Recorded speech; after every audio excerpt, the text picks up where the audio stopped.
December 20th, 1991.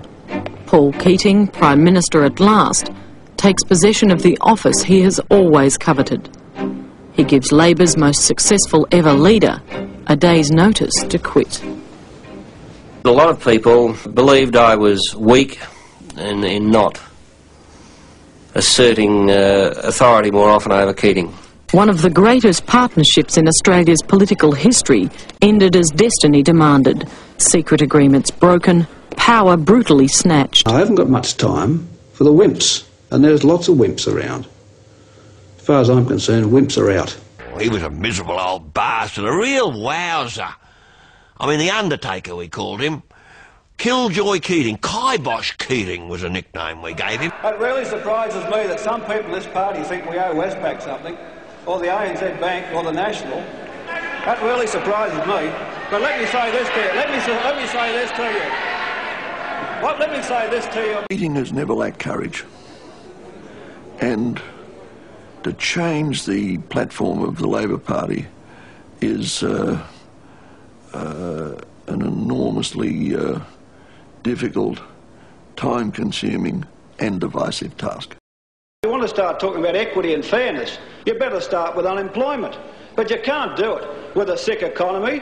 Banking is the artery of the economy, and we've had hardening of the arteries for too long in this country. He was very good in then getting people to come to an acceptance of changed positions. He was very good at this. He was so certain about what he said. He was charming. He was humorous. He was absolutely devastating and derisory of anyone that argued against him. Our treasurer, Paul Keating, was a man of many contradictions. He was a working-class boy with a taste for antiques, and a socialist who believed in a deregulated economy. He was both an aesthete and a street fighter, who introduced terms like scumbag, slime bucket, and pissant into parliamentary discourse. I mean, if ever there was a bundle of rubbish, it's this lot.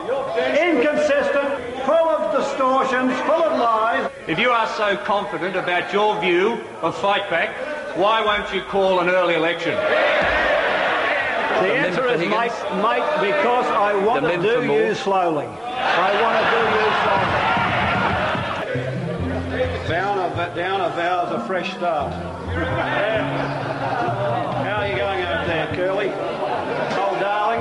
You are one of the most unctuous, self-righteous people I have come across. Always preaching as though to say that people who don't agree with everything you say are somehow racist, bigoted and immoral.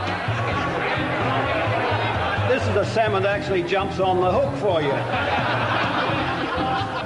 In fact, there's 3 or 4 of them. There's a whole little group of them there. Mr. Speaker. Paul Keating was a political brawler, and it was very hard for a young leader to take him on. Wearing Italian suits, interested in opera, not being a sort of an ordinary Aussie bloke going to the sport, talking around the barbecue, a representative of the elites. You asshole! Get a job! I didn't say go get a job. I didn't say go get a job. Imagine another 3 years of it. Those who could afford to have the broader view, if you like, of Australia, loved Keating for his vision. Those whose lives were more necessitous needed more persuading. Each time Paul Keating talked about Mabo, or he talked about the Republic, or he talked about our place in Asia, people thought that he'd forgotten their kitchen table concerns. There are hundreds of thousands of Australians who have always voted for your party, and they are literally aching for the opportunity to vote against you at the next election. We want jobs! We want jobs! We want jobs! We have been elected with a mandate.